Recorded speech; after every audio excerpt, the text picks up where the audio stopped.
का संचालन कर रहे हैं। आज इस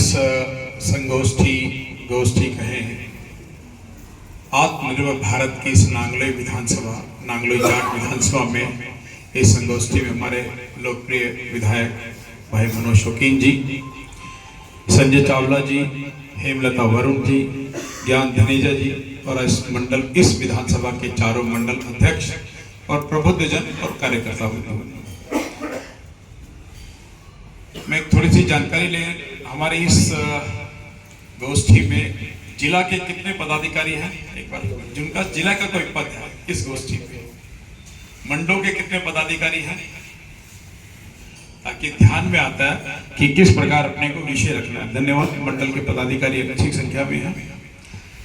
आत्मनिर्भर भारत, जब इस देश के प्रधानमंत्री ने विकसित भारत 2047 यानी कि जब हम 2047 में होंगे, इस देश के प्रधानमंत्री का मानना है कि उस समय भारत एक विकसित राष्ट्र होगा।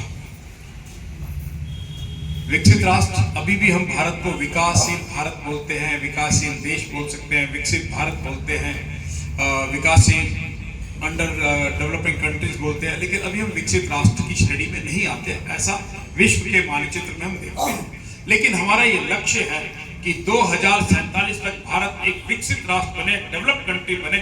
इस दिशा में इस देश के प्रधानमंत्री का आग्रह है और फिर उनको मानना है कि विकसित भारत बनाने में 2047 में जिनकी महती भूमिका होगी, जिनका विजन होगा, उस देश के युवाओं का होगा। तो युवाओं को लेकर लाल किले से भी उन्होंने कहा कि इस देश के युवाओं के मन में विकसित भारत का रोड मैप बनना चाहिए। अब युवाओं को रोड मैप क्या दें, हमारा विकसित भारत कैसे बनेगा, उसके लिए उन्होंने 5 आयाम रखे। मैं उन 5 आयामों पर चर्चा नहीं करूंगा, केवल एक आयाम पर चर्चा करूंगा। उन्होंने कहा कि विकसित भारत तभी बनेगा जब इस देश की अर्थव्यवस्था पहले, दूसरे और तीसरे नंबर पर है। आज हम चौथे नंबर पर पहुंच चुके हैं।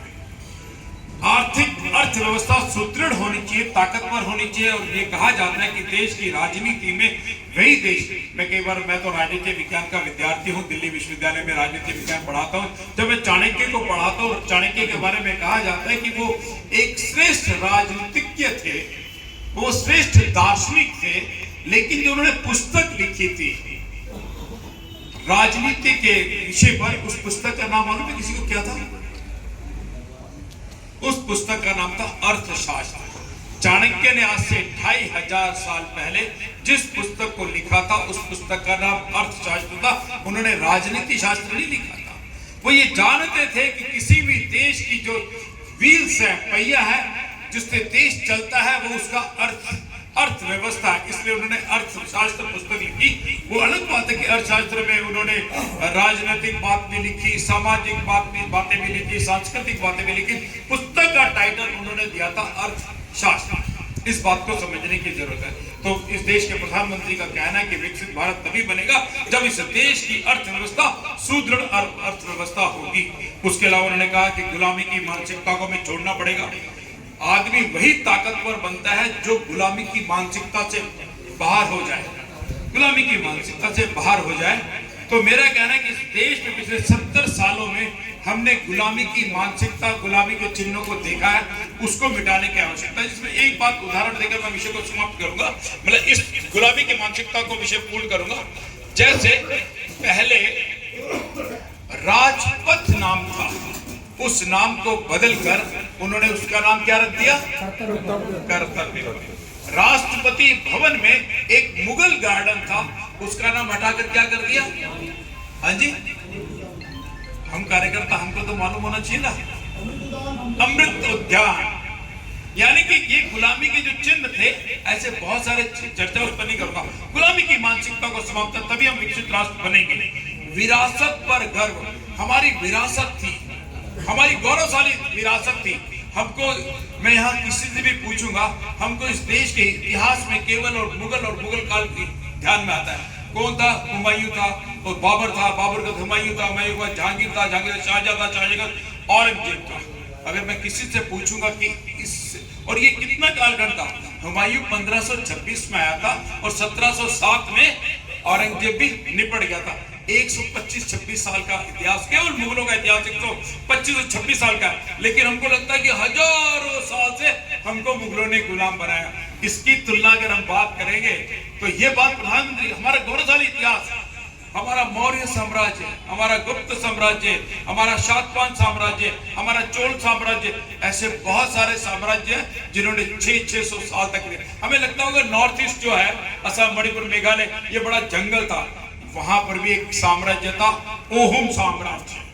उसने 600 साल तक वहां पर राज्य किया और उधर से आने वाली किसी भी शक्ति को भारत में प्रवेश नहीं। इसे बोलते हैं गौरवशाली इतिहास। लेकिन दुर्भाग्य से हमें अपना गौरवशाली इतिहास पता नहीं है, और जब इतिहास पता नहीं होता है तो हमारी स्थिति भी उस शेर के बच्चे की तरह हो जाता है। जब मैं कई बार घटना सुनाता हूँ, एक शेर का छोटा सा बच्चा था, वो शेर के झुंड में था और झुंड से बिछड़ गया, और बिछड़ गया तो छोटा बच्चा था तो वो शियार के झुंड में मिल गया। एक मादा शियार थी, उसने कहा कि चलो ये बच्चा है छोटा, वो अपने बच्चों के साथ पालने लगी। और वो शेर का तो बच्चा था लेकिन शियारों के बीच में चल पड़ा। एक बार जब बड़ा हुआ, बड़ा होने के बाद शेर ने दहाड़ मारी शियार के झुंड पर, तो सारे शियार भागे। लेकिन वो शेर का बच्चा भी भागा क्योंकि वो शियारों के बच्चों के साथ रहता था। तो शेर को लगा ये क्या कारण है, मेरी दहाड़ से शियार भागे, ये तो समझ में आता है, मेरी दहाड़ से शेर का बच्चा भागे, ये कैसे हो सकता है। वो भागा, उसने शेर के बच्चे को पकड़ा। उसने कहा तू क्यों भागा, वो शियार की तरह बी करने लगा। तो उसे कहा नहीं तू शियार नहीं, तू शेर का बच्चा है। वो फिर भी बीवी करने लगा, उसे मारा थप्पड़ घुमाकर, मैं तो शेर का बच्चा, तू तो दाढ़। उसे पानी में ले गया, दिखाई शक्ल कर, तेरी शक्ल और मेरी शक्ल एक है, और फिर मारा कान पे, फिर वो दहाड़ा। लेकिन वो शेर का बच्चा शियारों के बीच में रहने का अपना शेर वाला आचरण भूल चुका था। तो मेरा ये कहना है कि इस 500,000 साल की गुलामी में हम भी शेर थे, लेकिन हम अपने आचरण को भूल गए थे। तो हमें इस आचरण को जगाने की आवश्यकता है, शेर को जगाने। इसमें विरासत के ऊपर हमें गर्व करना है। विरासत की गर्व इसलिए नहीं कर पाते क्योंकि हमें अपनी विरासत के बारे में पता नहीं है।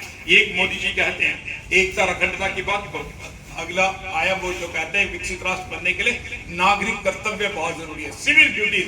हमें अपने अधिकारों के बारे में मालूम, हमारे संविधान के चैप्टर 3 के अंदर हमें फंडामेंटल राइट्स मिलते हैं, लेकिन हमें ड्यूटीज भी है। नागरिक कर्तव्य से वो कहते हैं स्वच्छता का विषय मेरा कर्तव्य बनना चाहिए, देश में पर्यावरण की सुरक्षा मेरा कर्तव्य बनना चाहिए, वायु प्रदूषण, ये सारे विषय हमारे कर्तव्य हैं। तो राष्ट्र को विकसित राष्ट्र बनाने के लिए मैंने 5 आयाम बताया, मैं 4 आयाम पर चर्चा नहीं करूंगा, मैं केवल एक विषय पर आयाम पर चर्चा करूंगा। जो पहला विषय वो है आर्थिक सुदृढ़ता, आर्थिक व्यवस्था। और आर्थिक आत्मनिर्भर बनेगा कैसे, आत्मनिर्भर भारत बनेगा कैसे। हम जब बात करते हैं किसी पर कि आप किसी बच्चे से पूछते हैं तो उसके कॉलम में लिखते हैं, आप किसी पेरेंट का अभी सर्वे होगा तो उसमें आएगा विषय, उसमें विषय आएगा और आने पर यह कहा जाएगा कि आपके डिपेंडेबल कितने हैं।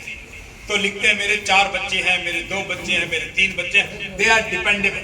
डिपेंडेबल का मतलब ये होता है कि वो बच्चे अपने परिवार के प्रति डिपेंड है, परिवार के बच्चों को, लेकिन वो आत्मनिर्भर नहीं है। जब वो बच्चा जॉब में चला जाता है, सरकारी नौकरी में चला जाता है, बिजनेस करने लगता है, तो वो क्या होता है, डिपेंडेबल हो जाता है। यानी कि आप जब आर्थिक स्थिति पर पैरों पर खड़े होते हैं तो आप कहेंगे आप आत्मनिर्भर हो जाते हैं। क्या हो जाते हैं, आत्मनिर्भर। इसको समझने के लिए मैंने व्यक्तिगत उदाहरण दिया। अब ये बात राष्ट्र पे भी लागू होती है, राष्ट्र पे भी लागू होती है। और ये भी पता है कि राष्ट्र में किस प्रकार लागू होती है। जब भारत देश आजाद हुआ था 47 में 1950s में देश का संविधान लागू हुआ था, उस दौरान इस देश में आपका जो स्टेपलर पिन है, स्टेपलर पिन भी मुझे लगता है कि हम विदेश से लेते थे, ऑल पिन भी विदेश से बनकर आती थी। जेट विमान तो बहुत समय छोड़ो, इस देश की गोलियां भी आर्मी और पुलिस की हमको विदेश अमेरिका से लाना पड़ता था। मेरा ये कहना है कि इस देश को आत्मनिर्भर बनाने के लिए हम किस दिशा में बढ़ सकते हैं, कौन सी दिशा में अपने को काम करना चाहिए। तो मेरा ये मानना है कि जब हम अपने, और इसका सीधा सीधा उदाहरण है कि हमको स्वदेशी का उपयोग करना चाहिए। अगर आत्मनिर्भर इज इक्वल टू आत्मनिर्भर के सामने हम लिखेंगे तो हमको ये मानना पड़ेगा कि स्वदेशी को अपनाने की हमें बात करनी चाहिए। अभी मेरे से पूर्व कई वक्ताओं ने इस विषय को रखा होगा कि स्वदेशी क्यों अपनाना चाहिए। मेरा ये मानना है कि हालांकि इस आत्मनिर्भर भारत का अभियान 12 मई 2020 में 12 मई को इस देश के प्रधानमंत्री ने आत्मनिर्भर अभियान को शुरुआत की थी। और 12 मई 2020 का वो समय था जब इस देश में कोविड चल रहा था। कोविड था, कोविड-19 के नाम से हम जानते हैं, कोविड था। कोविड के समय में ऐसी स्थिति की इस देश के अंदर, भारत के अंदर वैक्सीन तो बहुत दूर की बात है, हमारे पास पीपीटी किट भी नहीं थे, हमारे पास मुंह ढकने के लिए हमारे पास कह सकते हैं कि मास्क नहीं थे, जो मेडिकली प्रूव वो मास्क नहीं थे। तो इस देश के प्रधानमंत्री कहते हैं आपदा को अवसर में बदला। वो आपदा दी, लेकिन इस प्रधानमंत्री ने आपदा में डिप्रेशन में नहीं गए, उस आपदा को उन्होंने अवसर में बदल दिया जी। और बाद में इस देश के अंदर पीपीटी किट तो बहुत दूर की बात है, मास्क तो बनाया ही भारत के लिए, पूरे विश्व के लिए बनाया। और इस देश के अंदर मैं रिसर्च जो करते हैं उनको पता करें, प्लेग, हैजा, इन सब के वैक्सीन बनने में 10-10, 12-12 साल साइंटिस्ट रिसर्च करते थे, तब जाके कोई वैक्सीन बनती थी। इस देश के प्रधानमंत्री इस देश के वैज्ञानिकों को फ्री हैंड दिया, पूरी ताकत दी और कहा कि आप वैक्सीन बनाएं। और इस भारत ने वैक्सीन एक नहीं, कौन कौन सी, कोविड और कोविक्सिन और, तो मेरा ये कहना कि दो वैक्सीन बनाई। और इस देश में 140 करोड़ के देश में कोविड जैसे व्यवस्था ने भी इस भारत की अर्थव्यवस्था और भारत की सामाजिक व्यवस्था को चरमराने नहीं दिया। मुझे बताने की आवश्यकता नहीं है, इस देश के, विश्व के developed country Sweden, Switzerland, England Covid में कोलैप्स हो चुके थे, गिर चुके थे। उनकी मेडिकल, जो बोलते थे हमारी वर्ल्ड क्लास मेडिकल व्यवस्था है। मैं कई बार उदाहरण भी देता हूँ, इस देश के एक प्रदेश हमारा उत्तर प्रदेश, जिसकी आबादी 24 करोड़ है और यूरोप के 18 देश को भी मिला दे तो भी 24 करोड़ की पॉपुलेशन, वो 18 देश कोलैप्स हो गए, लेकिन हमारा एक प्रदेश उत्तर प्रदेश भी इस कोविड में सर उठाकर खड़ा था। और केवल उत्तर प्रदेश नहीं, पूरा भारत खड़ा था। उसके कारण इस देश का नेतृत्व था। तब उस कोविड के समय में आवश्यकता लगी कि हमें आत्मनिर्भर बनना है, मेडिकल के क्षेत्र में, स्पेस के क्षेत्र में, एग्रीकल्चर के क्षेत्र में, हर क्षेत्र में हमको आत्मनिर्भर बनने की बात थी। तो मेरा ये मानना है इस देश के प्रधानमंत्री ने उस आपदा को अवसर में बदला, और अवसर में बदला ही नहीं, आत्मनिर्भर की दिशा में उन्होंने काम करना शुरू किया। और अर्थव्यवस्था की मैं कहता हूं उसमें, और ये स्वदेशी का मूवमेंट, आज हमारा नारा भी है ना, घर घर स्वदेशी, हर घर स्वदेशी, घर घर स्वदेशी। उसका कारण है, आप ये मान के चले कि कोई भी अर्थव्यवस्था तभी जिंदा रह पाती है जब वो अर्थव्यवस्था अपने पैरों पर खड़े हो। वही राष्ट्र सर उठाकर खड़ा हो पाता है जो अपने पैरों पर खड़ा हो। तो इस दिशा में अब भारत केवल और केवल मेडिकल क्षेत्र में नहीं है। आपको मालूम है वेंटिलेटर भारत में, पूरे भारत में 10,000 नहीं थे, आज वेंटिलेटर भारत लाखों की संख्या में बना रहा है, बना ही नहीं रहा है, पूरे विश्व को एक्सपोर्ट कर रहा है। और जब भारत की वैक्सीन, जब ट्रिनिडाद टोबैगो गए भारत के प्रधानमंत्री, कहाँ गए? ट्रिनिडाद टोबैगो एक कैरेबियन आइलैंड है, छोटा सा द्वीप है, उसके प्रधानमंत्री, जब हमारे देश के प्रधानमंत्री उतरे तो उस प्रधानमंत्री ने हमारे देश के प्रधानमंत्री के पैर छुए थे। ये प्रोटोकॉल नहीं है। कोई देश का प्रधानमंत्री किसी दूसरे देश के प्रधानमंत्री को एयरपोर्ट पे रिसीव भी नहीं करता, ये भी प्रोटोकॉल है, आपको बता दूं। लेकिन इस देश के प्रधानमंत्री का व्यक्तित्व ऐसा था कि जब भी कभी विदेश जाते थे तो उस विदेश के राष्ट्रपति, प्रधानमंत्री, सर्वश्रेष्ठ नेता उस प्रोटोकॉल को तोड़कर इस देश के प्रधानमंत्री को रिसीव करने के लिए एयरपोर्ट पे जाते थे। जहां प्लेन लैंडिंग होता वहां जाते थे, चाहे वो फ्रांस का राष्ट्रपति हो, चाहे वो ब्रिटेन के प्रधानमंत्री हो, चाहे रशिया के प्रधानमंत्री राष्ट्रपति हो, पुतिन, उन्होंने प्रोटोकॉल को तोड़ा। तो मैं उस ट्रीटी, तो जब इतने बड़े बड़े राष्ट्र इस देश के प्रधानमंत्री को, मोदी जी को रिसीव करने के लिए एयरपोर्ट पे प्रोटोकॉल तोड़ सकते, वो तो ट्रिनिडाद टोबैगो था, जो बहुत छोटा देश था, एक छोटा आइलैंड था। जब वो पहुंचे उन्होंने प्रधानमंत्री के लिटरली, अगर नहीं हो तो सर्च कर लेना, ठीक है जी, पैर छूते दिखाया। तो पत्रकारों ने पूछा तो आपने तो प्रोटोकॉल को तोड़ा है। एक राष्ट्रपति दूसरे राष्ट्रपति को तो सेकंड करता, हाथ मिलाता है, आपने पैर खींचे। कहता है इस देश के मोदी जी को कहा कि मोदी जी मेरे लिए देश के, भारत के प्रधानमंत्री नहीं है, ये मेरे लिए मेरे बड़े भाई समान है। ये प्रेस कॉन्फ्रेंस में कहा मेरे बड़े भाई समान क्यों है? कहता है जब ये मेरा देश कोविड को झेल रहा था, दंश झेल रहा था, केवल भारत था जिसने मुझे free of cost vaccine Bharat मेरे देश को दी, और वैक्सीन भी दी, मेडिकल इक्विपमेंट भी फ्री ऑफ कॉस्ट भारत बन गया। बड़ा बनने के लिए मुझे लगता है कि बड़ा चरित्र बनाना चाहिए, तो ये मैं तभी कर पाया जब भारत एक आत्मनिर्भर दिशा में बढ़ा। अब मैं दूसरी बात कहना चाह रहा हूँ, चाहे वो मेडिकल का क्षेत्र की मैंने एक घटना सुनाई, ऐसी बहुत सारी घटनाएं हैं। अब हम बात करेंगे वेपन्स की, बात करेंगे भारत में पुलिस राइफल की बुलेट नहीं बनती थी, बुलेट में विदेश से खरीदते थे। आज अमेरिका बहुत बड़ा शक्तिशाली राष्ट्र है, उसमें दो ही काम है, क्योंकि अमेरिका के देश में केवल दो ही मंडी लगती है, एक सॉफ्टवेयर की, एक हार्डवेयर की। और आपको हार्डवेयर लेना तो अमेरिका की मंडी में जाना पड़ेगा, आपको सॉफ्टवेयर लेना है तो अमेरिका की मंडी में जाना पड़ेगा। दूसरा, आपको वेपन्स लेना है तो आपको कहां जाना पड़ेगा? अमेरिका की मंडी में। अमेरिका की जो सबसे बड़ी ताकत है वो वेपन्स है।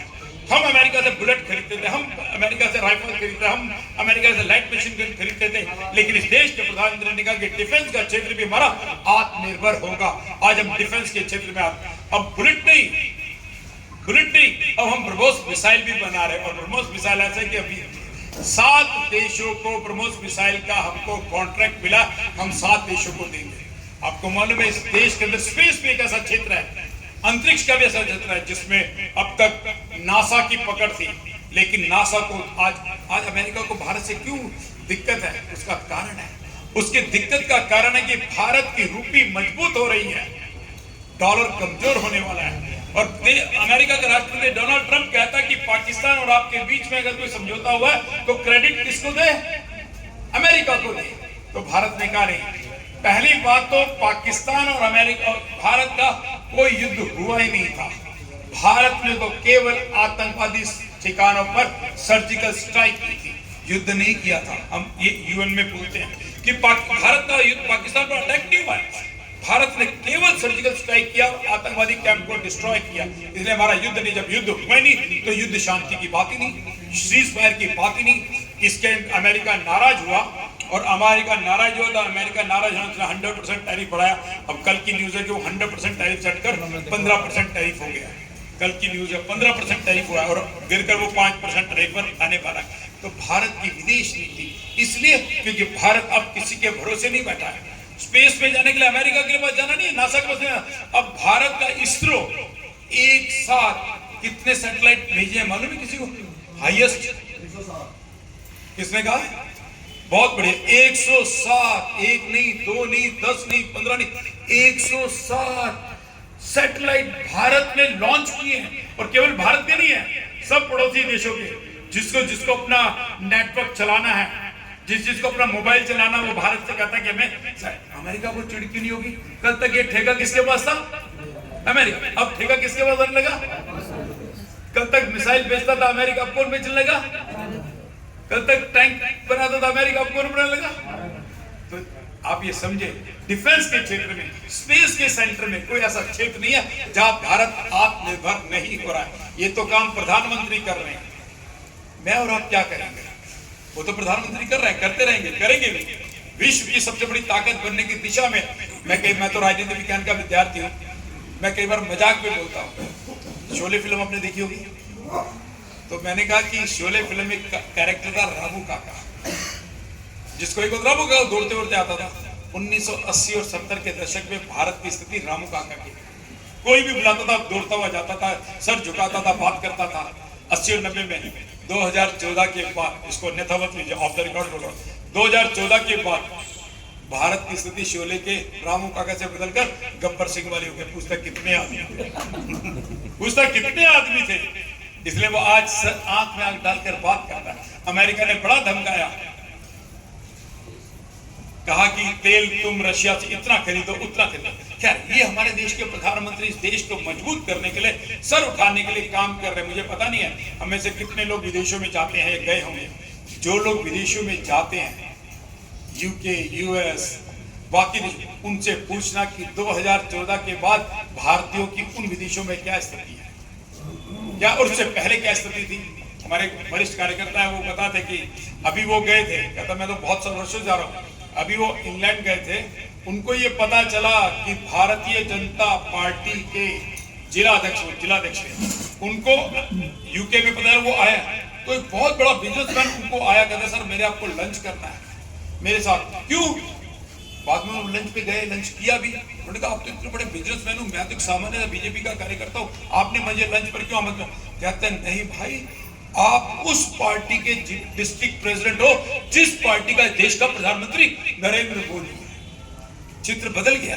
कहता है 10 साल पहले हमको लंच तो बहुत छोड़ो, हमको हाथ मिलाते हुए लोग डरते थे, लेकिन आज हमको लंच, ये भारत के नागरिकों का पूरे विश्व के अंदर चरित्र बदला है। इसके साथ साथ मैं ये बात कहना चाह रहा हूँ, अब हमारी क्या जिम्मेदारी है, हमारा क्या दायित्व है? प्रधानमंत्री तो स्पेस में भी काम करेंगे, मेडिकल में भी काम करेंगे, डिफेंस में भी काम करेंगे, एक्सपोर्ट पॉलिसी में भी काम करेंगे, सब जगह काम करेंगे देश के प्रधानमंत्री। हमारा क्या दायित्व है? तो हमारा दायित्व है कि मैं क्या स्वदेशी मूवमेंट को चला सकता हूं। क्या आज आप तय कीजिए अपने घर के अंदर कौन कौन सी चीज उपयोग में लाने वाली। अन्यथा मान लीजिए हमारे घर में लक्स कौन इस्तेमाल करता है? हाथ खड़ा करें ईमानदारी से। एक दो ने खड़ा किया तो लक्स भाई विदेशी है। आप कोल्ड ड्रिंक पीते समय आप ये मान के चले, अगर कोक पीते हैं, पेप्सी पीते हैं, अगर वो 10 रुपए की है, उसकी 8 रुपए उसकी कीमत विदेश में जाती है। तो ये मान के चले कि कोक और पेप्सी पीते समय उसका 60% पैसा विदेश में भेज रहे हैं। आपका जेब का पैसा अमेरिका में जा रहा, आपका देश जेब का पैसा यूके में जा रहा है। तो मेरा कहना कि मेरा क्या हो सकता है, तो उसमें सबसे बड़ा मेरा दायित्व है, मैं स्वदेशी वस्तुओं का उपयोग करूंगा। वो स्वदेशी चाहे सुबह उठने से साबुन से लेकर रात को सोने तक, मॉस्किटो कॉइल तक, हम कौन से प्रोडक्ट, या सदर बाजार गए लाइटिंग करनी है, लाइटिंग करनी तो ये ले लो, बहुत अच्छी चाइनीज है, सस्ती है, चाइनीज है, हम लेते भी हैं, इसको अन्यथा मत लीजिएगा, हम लेते भी हैं। कौन सा प्रोडक्ट है, लेकिन ये ध्यान रखें कि चाइना का बनाया हुआ प्रोडक्ट। चाइना तो बड़ा स्मार्ट है, बहुत स्मार्ट है बिजनेस के मामले में। भारत में आंदोलन चला, बायकॉट चाइना, क्या मूवमेंट चला?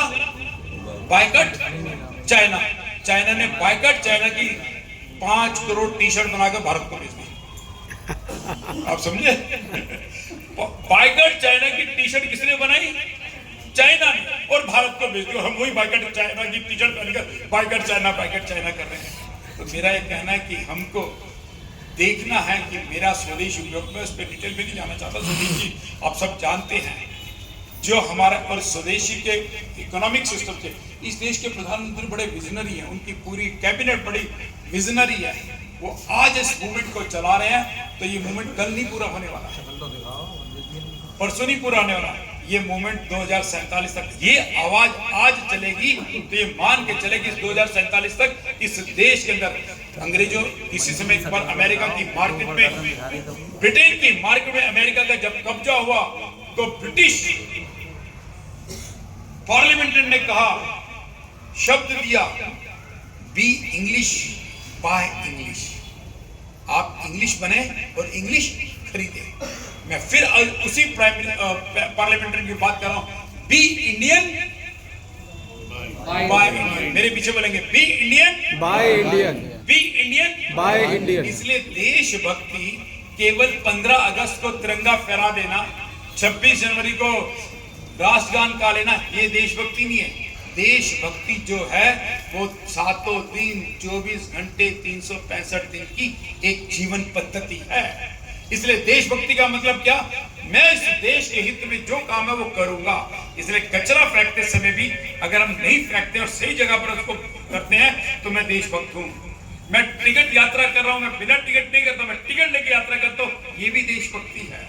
मैं अपने शहर को, अपनी गली को, अपने क्षेत्र को, अपने मोहल्ले को साफ करता हूं, ये भी देशभक्ति है। देशभक्ति का मतलब सीमा पर जाकर लड़ना नहीं है, वो तो है ही, वो तो देशभक्ति का सर्वश्रेष्ठ उदाहरण है। लेकिन मैं सीमा पे नहीं जा सकता तो क्या कर सकता हूं?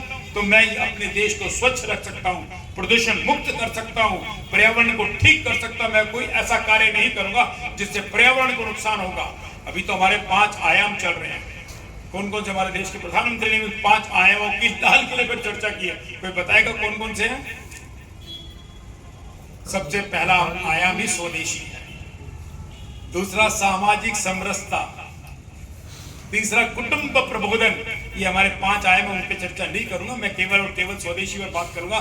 स्वदेशी का प्रयोग करना, ये मान के चलो मेरा देश के प्रति समर्पण का भावना है। इस देश के प्रधानमंत्री बड़े बड़े कार्य करेंगे, लेकिन इस स्वदेशी का उपयोग करते समय हम ये मान के चले कहीं ना कहीं प्रत्यक्ष अप्रत्यक्ष रूप से हम इस भारत की अर्थव्यवस्था को मजबूत कर रहे हैं, भारत के व्यक्ति को मजबूत कर रहे हैं, भारत के समाज को मजबूत कर रहे हैं, अंततोगत्वा हम भारत को मजबूत कर रहे हैं। इसलिए मेरा ये कहना है कि हम इस आत्मनिर्भर भारत के भी कह सकते हैं कि 5 आयाम है, उसमें एक एक नाम रखोगे तो उसमें ध्यान में आएगा। पहला विषय अर्थव्यवस्था का मजबूत होना, दूसरा बुनियादी ढांचा। आप देखेंगे इस देश में आत्मनिर्भर बनाने के लिए, अब दिल्ली से मेरठ में कभी मेरठ यूनिवर्सिटी जाता था तो मुझे 5 से 7 घंटे लगते थे, अब मैं 2 से ढाई घंटे में मेरठ पहुंच जाता हूँ। बॉम्बे एक्सप्रेस बन रहा है, अभी कुछ समय हमें बॉम्बे जाने के लिए 22 से 23 घंटे 24 घंटे लगते हैं, 18 घंटे बाय ट्रेन लगते हैं। अगर वो बॉम्बे एक्सप्रेस बनेगा तो हम 12 से 14 घंटों में बॉम्बे। ये इंफ्रास्ट्रक्चर देश कर रहा है, राष्ट्र कर रहा है। ये मान के चले कि हम प्रणाली व्यवस्थाओं को ठीक करना, अभी भाई साहब ने कहा इस देश की व्यवस्था को ठीक करना, इसके यहाँ पर इंस्पेक्टर राज था, इस इंस्पेक्टर राज को समाप्त करना। जीएसटी की जो पहले हमने किया था, आपकी जानकारी पुराने उद्योगपति तो जानते होंगे, मैं तो शिक्षा क्षेत्र से जुड़ा हूं। एक बिजनेसमैन को एक नहीं 15 से 17 टैक्स देने पड़ते थे। सेल टैक्स अलग, एक्साइज टैक्स अलग, और कई प्रकार के टैक्स हुआ करते उनको देने पड़ते थे। लेकिन इस देश के प्रधानमंत्री ने कहा 1 नेशन 1 टैक्स, एक देश एक टैक्स एक बाजार, उन्होंने ये भी नाम दिया 1 टैक्स 1 नेशन 1 मार्केट। और जब वो जीएसटी लागू किया तो जीएसटी को लागू करते से पहले तो उन्होंने 4 स्लैब बनाए, 12, 18, 28, 5, 4 स्लैब बनाए। 4 स्लैब, फिर इन 7-8 सालों में अध्ययन हुआ, 8 सालों में, तो उस 4 स्लैब को भी घटाकर क्या कर दिया, 2 स्लैब कर दिया। 28 को 12 में मर्ज किया, 12 को 5 में मर्ज किया, अब केवल 2 स्लैब है। जीएसटी में कई ऐसे उद्योग है जो हमारे देश के जुड़े हुए, कृषि क्षेत्र के सारे ऊपर टैक्स फ्री कर दिया, कृषि से जुड़े हुए इक्विपमेंट पर जीएसटी हटा दिया, दूध और डेयरी पे जीएसटी हटा दिया। इस देश के प्रधानमंत्री ढांचे को बदलने का प्रयास कर रहे हैं, इंस्पेक्टर राज को खत्म कर रहे हैं। मैं तो कॉलेज में पढ़ाता हूं, मुझे मालूम है, पहले जाते थे फॉर्म लेते, अटेस्ट करा के लाओ, किससे करके लाओ, अटेस्ट करा के लाओ, गेस्टेड ऑफिसर थे। देश के प्रधानमंत्री कोई अटेस्टेशन की जरूरत है, अब क्या करते हैं, सेल्फ अटेस्ट। अरे जो छात्र है, उस परिवार है, उसकी कोई कीमत नहीं है, वो लिखता है सेल्फ अटेस्टेड और साइन करता है, कोई अटेस्टेशन की जरूरत नहीं है। इसे बोलते हैं इंस्पेक्टर राज की समाप्ति। ऐसे बहुत सारे उदाहरण हैं। फिर मैं बोलता हूं जीवंत जनसांख्यिकी, जीवंत जनसांख्यिकी, वाइब्रेंट डेमोक्रेसी। वाइब्रेंट डेमोक्रेसी का मतलब होता है कि आज इस देश में 3 करोड़ की नौकरियां, प्राइवेट और सरकारी मिला के बता रहा हूं 3 करोड़, लेकिन युवा तो इस देश में 20 करोड़ 17 करोड़ कहा जाएगा। तो इस देश का युवा को वाइब्रेंट बनाने के लिए जनधन योजना, स्टार्टअप, मेक इन इंडिया के प्रोजेक्ट लॉन्च किए, अपने आप में बहुत बड़े विषय हैं। लेकिन मैं संक्षेप में बताना चाह रहा हूं, सारे सिस्टम्स को चेंज करने को बोलते हैं। इस देश के युवा को अगर जो वाइब्रेंट, अभी भी यूनिकॉर्न की मैं बात करूं, इस देश में उद्योगपतियों की बात करूं, तो इसको निजी सरलीकरण करने का प्रयास कर। अंत में बात कर रहा हूं डिमांड की। जिस देश में, मैं कॉलोनिज्म की बात नहीं करना चाहता, भारत गुलाम कैसे बना, इस देश के 3rd वर्ल्ड कंट्रीज कैसे गुलाम बनी, उसका बहुत बड़ा कारण था जब यूरोप में इंडस्ट्रियल रेवोल्यूशन हुआ, औद्योगिक क्रांति हुई। औद्योगिक क्रांति में जब प्रोडक्शन ज्यादा हुआ तो उसको खपाने के लिए ये यूरोपियन देश, इसमें इंग्लैंड, बेल्जियम, स्पेन, फ्रांस, ये सब देश डेवलप्ड कंट्रीज में अपना माल बेचने आए थे। माल बेचते बेचते वो क्या बन गए, मालिक बन गए। इसलिए इस देश की डिमांड को बढ़ाना, आज वर्ल्ड का कोई भी देश भारत के सामने अपनी दादागिरी नहीं दिखा सकता। उसे मालूम है जिस दिन भारत में अपनी आंख दिखानी शुरू हुई, उनकी मार्केट समाप्त हो जाएगी। संक्षेप में इस बात को मैं यही जोड़ते हुए अंत में 2 बात कहते हुए अपनी बात को विराम दूंगा। अभी आप प्रोडक्ट खरीद सकते हो, मैं भी आ रहा था और योगी जी की स्पीच को सुनता हुआ आ रहा था। योगी जी ने कहा कि इस देश में एक और स्कैम चल रहा है जिसको बोलता हलाला सर्टिफाइड। हलाला सर्टिफाइड 65,000 करोड़ का कलेक्शन होता पूरे देश में। उसको बोला जाता हलाला सर्टिफिकेट। आप प्रोडक्ट खरीदते समय देखो उसमें लिखा हलाला सर्टिफिकेट तो नहीं लिखा, उसमें मल्टीनेशनल कंपनी देखी बाहर, अमेरिकन कंपनी बाहर नहीं खरीदना। वो कहते हैं ना ये जितनी चिप्स है अमेरिकन कंपनी विदेशी कंपनियां वो चिप्स बेचती है माना 20 रुपए की, उसमें 16 रुपए की तो हवा होती है, 4 रुपए की चिप्स होती है। जैसे खोलते तो पूरी हवा निकलती है ना, तो 16 रुपए की अमेरिकन कंपनी हवा बेचती है। तो ऐसी हलाला सर्टिफिकेट को भी देखना शुरू करें, और देखना नहीं उसका प्रोडक्ट पुरजोर विरोध करें। और सोशल मीडिया पे आप बताओ प्रोडक्ट को, ये प्रोडक्ट है, इस पे हलाला सर्टिफिकेट। मैं क्यों किसी मुस्लिम ऑर्गेनाइजेशन को अपना टैक्स दूं भाई, मेरी कमाई का हलाला सर्टिफिकेट का, वो भी देखो तो सोशल मीडिया पे डालो। और मेरा फिर कहना अपने कार्यकर्ताओं को एक लिस्ट, शायद स्वदेशी जागरण मंच ने वो लिस्ट बनाई है कि कौन कौन से स्वदेशी प्रोडक्ट है, कौन कौन से विदेशी प्रोडक्ट है, उसकी लिस्ट, उस पैम्फलेट को, अब मुझे भी नहीं पता, आपको भी नहीं पता हो सकता कि ये प्रोडक्ट स्वदेशी है विदेशी है, वो लिस्ट हम जरूर सर्कुलेट करें कार्यकर्ताओं को, ताकि हम इस बात को संज्ञान ले सकें कि ये प्रोडक्ट विदेशी है और ये प्रोडक्ट स्वदेशी है। इसलिए लक्स लाइफ बॉय विदेशी है। कोलगेट कौन यूज करता है? ईमानदारी से तो सच बोलना चाहिए, करते हैं कोलगेट, तो आपको मालूम होना चाहिए कि कोलगेट विदेशी है। ऐसे बहुत सारे प्रोडक्ट है, मैं एक प्रोडक्ट की चिंता नहीं करूंगा। तो सुबह से लेकर रात तक धीरे धीरे आपका ये जीवन पद्धति बने कि मैं आज इन साबुन को छोड़ूंगा, मैं शैम्पू को छोड़ूंगा, मैं इनको छोड़ूंगा, लेकिन धीरे धीरे जीवन पद्धति को। और हमारा वैकल्पिक बहुत अच्छी व्यवस्था है, उसकी चिंता ना करो, वैकल्पिक बहुत अच्छी व्यवस्था है।